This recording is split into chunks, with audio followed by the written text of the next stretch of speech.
A woman was found dead in her own bedroom, and from the very start, police thought they already knew who did it. But the deeper they dug, the more dark secrets started coming out, each one completely reshaping the case, and in the end, it seemed like they finally cracked it. Or at least, that's what everyone thought. Lisa Caldwell was born on May 8, 1987, in the small town of Agency, Iowa. She grew up in a big family, and from a young age, she wanted to follow in her dad's footsteps. He was a deputy sheriff with a local department. She also loved bowling, and in high school, she made the team that won the state championship 3 times. When she wasn't in class, Lisa worked part-time at a local bowling alley. That's where she met a guy named Seth, whose dad owned the place. And, before long, the two of them started dating. After high school, Lisa went to a college close to home and later earned degrees in criminal justice and psychology. All through those years, she and Seth stayed together.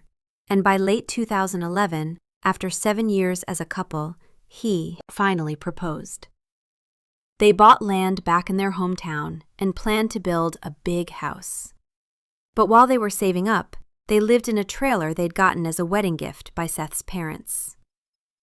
Career-wise, Lisa was still set on law enforcement, and she was actively working toward it. She interned with the state's Criminal Investigations Division while also working at the local jail. Seth wanted to become a cop too, and Lisa's dad helped him get a corrections job at another jail so he could build some experience. On top of that, Seth volunteered with the local fire department, so they were both moving toward the careers they'd always wanted while building a life together. A few months after the wedding, Lisa found out she was pregnant, and she and Seth were expecting a baby girl. They'd already picked her name, Zoe. By late May 2012, Lisa was 23 years old.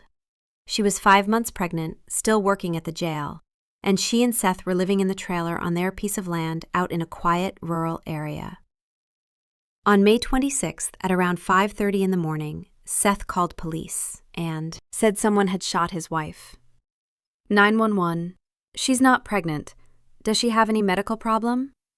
No, she's been shot. I was in the shot. I get ready for work and I heard a gunshot. I came right now. He was screaming and crying so hard that the dispatcher could barely make out half of what he was saying. But an ambulance and officers were sent out immediately. And because their family had close ties with law enforcement, it felt like almost everyone showed up. Paramedics found Lisa in bed, bleeding heavily, and it was obvious she'd taken at least 1 gunshot wound. They tried to save her, but sadly, she died. Seth stayed outside in shock, and he told officers what had happened. He said he woke up around 4:30 a.m. and let the dog out. He also mentioned the dog was acting weird, like it sensed something, but he didn't see anything unusual. He reset his alarm for 5 o'clock and went back to sleep. When it went off, he let the dog back in and started getting ready for work. He went into the shower while Lisa was still asleep. About 5 minutes after he got in, he heard a loud gunshot. He ran into the bedroom, flipped on the light, and saw Lisa bleeding. He rushed over and noticed a bullet hole through the blanket and her bra. She was still conscious, but she couldn't speak. A few seconds later, Seth heard a noise coming from the living room. He grabbed his gun off the nightstand and went to check, but nobody was there. What he did see was the front door standing wide open. He ran outside, onto the porch, but there was no one out there either. When Seth came back inside, he realized Lisa wasn't breathing and wasn't showing any signs of life. That's when he grabbed the phone and called 911. Among the officers who responded that morning was Lisa's father. And when the medic said she didn't make it, he immediately told his colleagues to go arrest the person responsible. Because in his mind, there was already one clear suspect, the couple's neighbor, a man named Brian Tate. Brian was a veteran who'd been diagnosed with paranoid schizophrenia. He lived on the next property over with his mother, and for weeks leading up to the murder, he'd been in a conflict with Lisa and Seth that kept getting more tense by the day. It started when Seth found a dead deer lying in the road in front of their place. He dragged it into the ditch so he could get through. And then for a while, he didn't really think much of it. Not long after that, Lisa noticed a deer hide hanging from a tree on Brian's property. And later, she and Seth found that same hide sitting in a barrel on their own land. So they tossed it back over the fence into Ryan's yard. After that, Brian kept throwing the hide back over, and Seth kept throwing it right back. Eventually, it escalated even more. Brian called the police and claimed Seth and Lisa were harassing him. He said they dumped a bucket of feces on his property and thrown rocks at his shed. What Brian didn't realize was that one of the officers who showed up was Lisa's father. During that interaction, the officer said Brian was acting off to then, a point where he even wondered if Brian might try to hurt his daughter. Still, he spoke with Seth and told him to stop engaging with the neighbor because Brian was unpredictable. And Seth agreed. For a while, it seemed like things had cooled down, but 12 days. Before the murder, Lisa found the deer hide left out in front of their house again. She told Seth, and this time, he decided to get police involved. Officers went to talk to Brian, but he kept insisting Seth and Lisa were the ones causing the whole situation. A few days after that, Seth noticed fresh tracks near the fence. Then he saw their dog acting strangely. He started worrying Brian had poisoned the dog's outdoor water dish, so he rushed the dog to the vet. So when Lisa's father arrived at the scene that morning, he immediately connected the dots. Brian had a history of serious mental illness, and on top of that, he had military and combat experience. With everything that had been happening, Brian felt like the most obvious suspect. So just minutes after officers arrived, they headed straight to Brian's house, fully expecting it could turn into a confrontation. Police found him sitting on the porch with his mom, looking completely calm. He even offered the officers chairs and started answering their questions. Brian seemed almost too relaxed, but he said that was because of new medication his doctor had just put him on. According to him, the ongoing conflict with the neighbors had made his mental health worse. So, his doctor told him to take the pills and focus on getting more sleep. Brian claimed he'd gone to bed around 8 p.m. the night before and had only woken up recently. That meant he should have still been asleep when Lisa was shot, and his mother backed him up, saying she hadn't seen him leave the house at any point. They both also said they never heard a gunshot. Brian did confirm he owned a rifle, and he told officers that because of the conflict with Seth and Lisa, he'd been staying up at night with a gun nearby, basically standing guard outside because he was convinced they might come over and throw rocks or even feces at his place. But he added that he hadn't been doing that for about a week because doctors said his condition was getting worse. At one point, Brian said something that immediately stood out. He told them, "For a long time, I was the nice guy, and it didn't give me anything. People used me. So now I've changed how I live. I'm more serious now, not the nice guy I used to be." So Brian insisted he had nothing to do with Lisa's death, and at that moment, police still didn't have enough to arrest him. Meanwhile, crime scene techs were working the house, trying to find anything that could point to the shooter. On the front door, they found fingerprints from Seth and 3 of his friends, including one guy who'd actually lived with him for a while.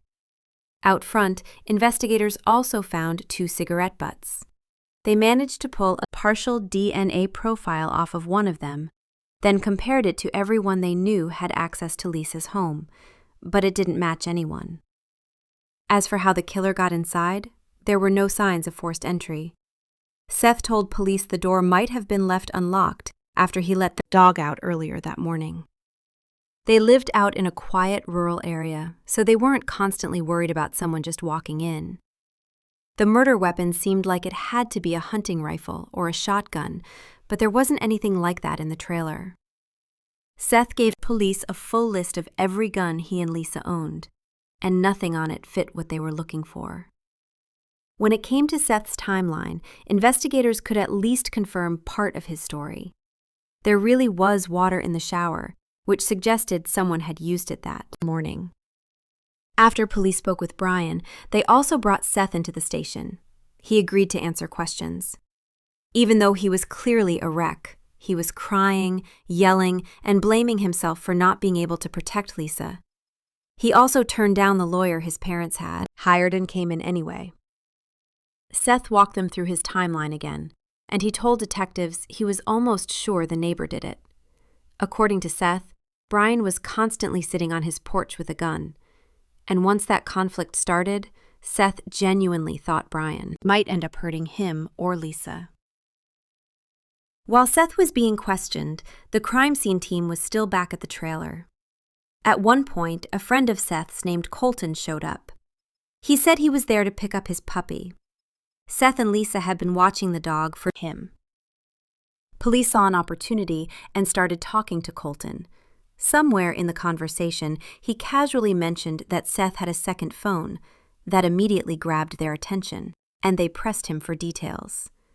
Eventually, Colton admitted that Seth had a mistress, and that the second phone was how he kept in touch with her. Officers immediately relayed that to the lead detective, who was still sitting with Seth. After reading the messages about the affair, the detective played it carefully.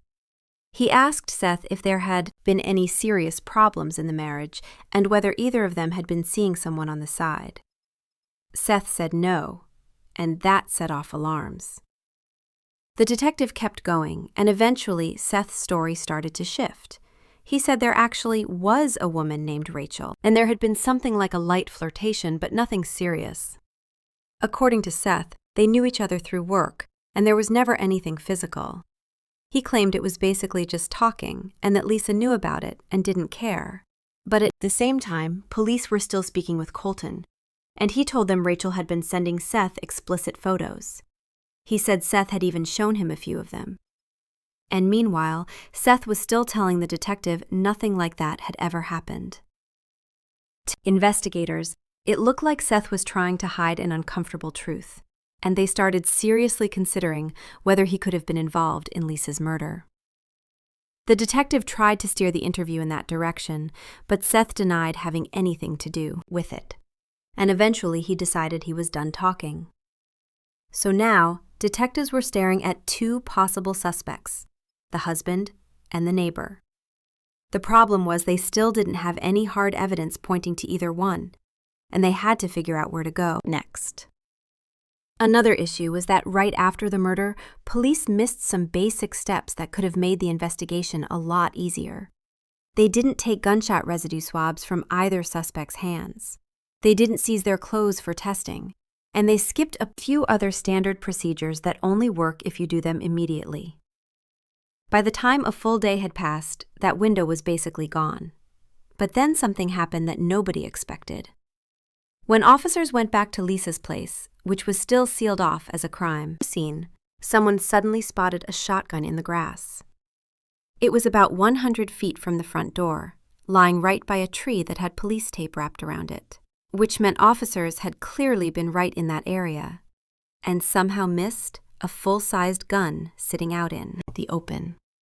Ballistics quickly confirmed this was the gun that killed Lisa.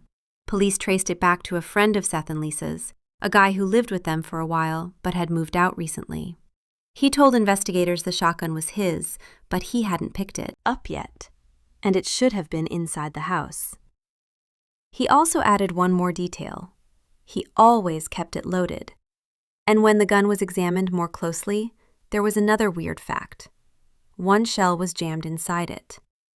The owner said that had never happened before. His guess was that whoever fired it wasn't familiar with that model, and that's why it locked up. At that point, detectives still weren't ready to cross Brian off the list. But the weapon choice felt odd. Brian had his own gun, so if he was the killer, he'd have to go into Lisa's home already planning to grab a weapon from inside. And that didn't really make sense. And then there was Seth. Because from the very beginning, he hadn't said a single word about his friend's shotgun being in the house. The detective's next move was to talk to Rachel, the coworker Seth had been kind of involved with. Rachel confirmed there had never been anything physical between them. But her version of the relationship didn't match what Seth had been saying. She told investigators Seth had confessed he loved her and wanted to be with her.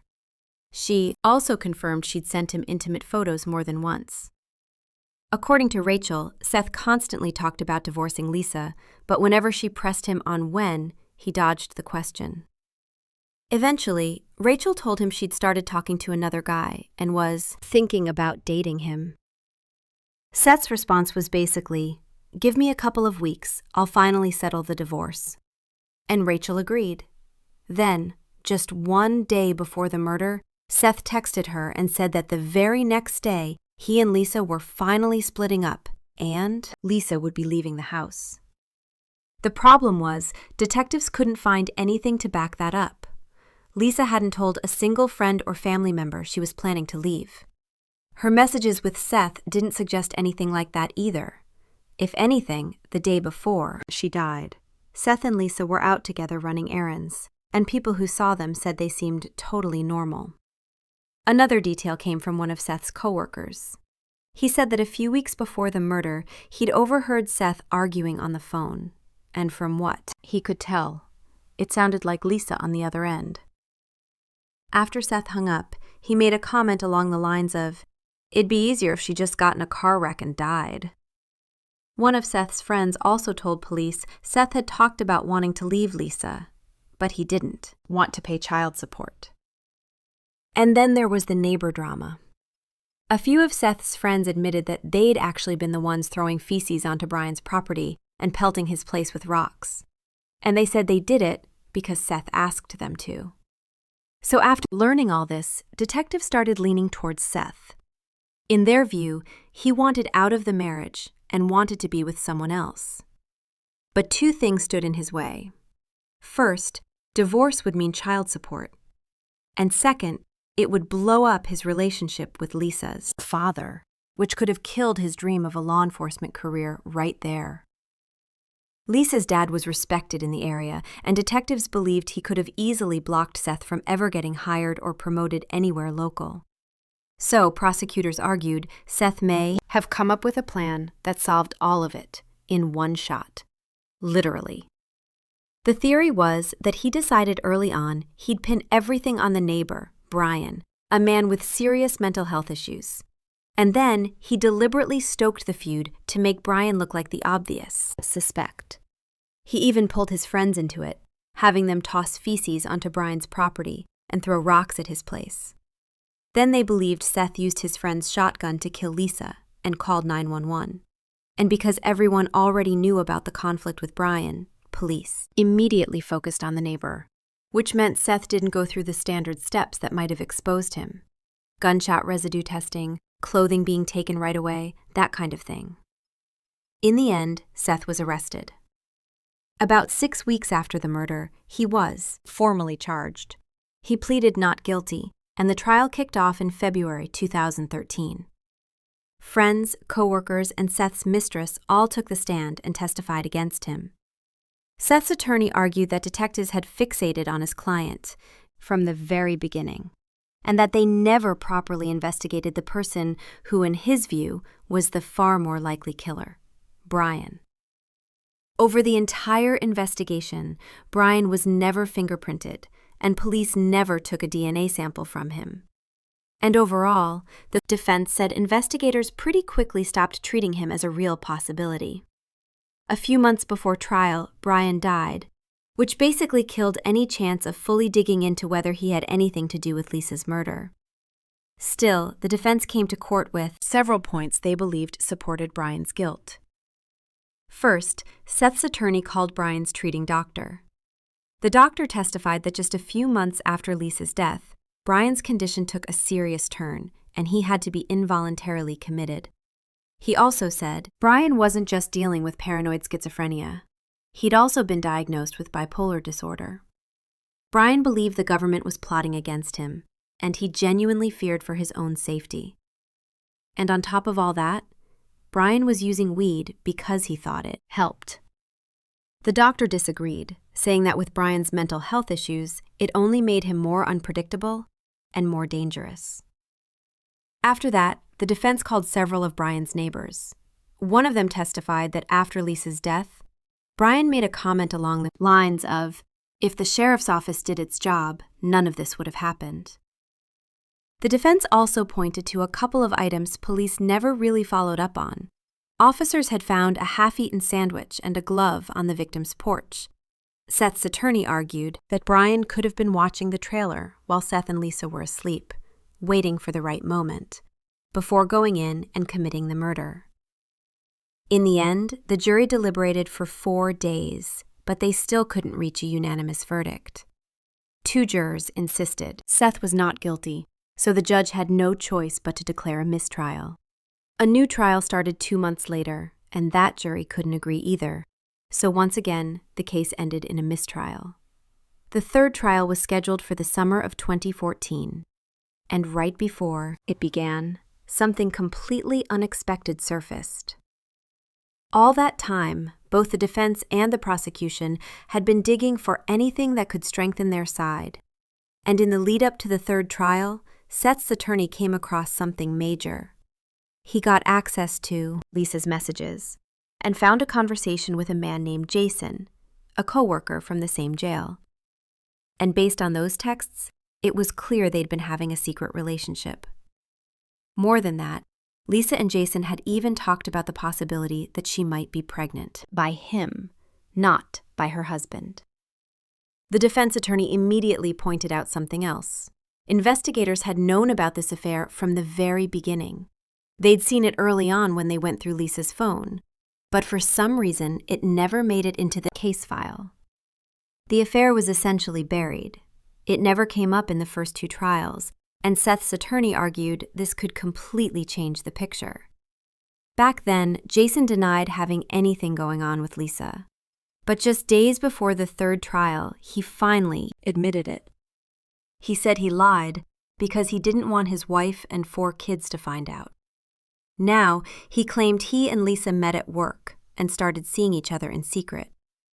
At the time, Lisa still had more than 6 months before her wedding to Seth, but she'd already been with Seth for years. Jason admitted that they'd been sleeping together regularly and that they had genuinely wondered if he could be the baby's father. According to him, they ended the affair a few weeks before the murder because it was starting to damage both of their families. Seth's attorney suggested Jason could be the real killer, and that because police never truly investigated him, he might have gotten away with it all this time. Jason's wife defended him and said he was home at the time of the murder. Investigators also later confirmed Jason wasn't the father of Lisa's baby. And on top of that, his DNA didn't match the sample found outside the victim's house. So in the end, the jury didn't buy the idea that the coworker was responsible. This time they reached a unanimous verdict, and Seth was found guilty of first-degree murder along with the termination of Lisa's pregnancy. He was sentenced to life without the possibility of parole, plus an additional 25 years. After that, Seth tried to appeal the conviction, but the appeal was denied. To this day, insists he's innocent, but at this point, there's basically no realistic path for him to ever get out. Lisa's family has no doubt Seth is the one who killed her, and they don't believe anyone else was behind it. So that's where this messy case ultimately landed, even though some people still think Brian was the more likely killer. But after 3 trials and a failed appeal, that verdict probably isn't going anywhere. Share your thoughts on this story in the comment section, and don't forget to press the like button if you enjoyed my video. Thank you for watching.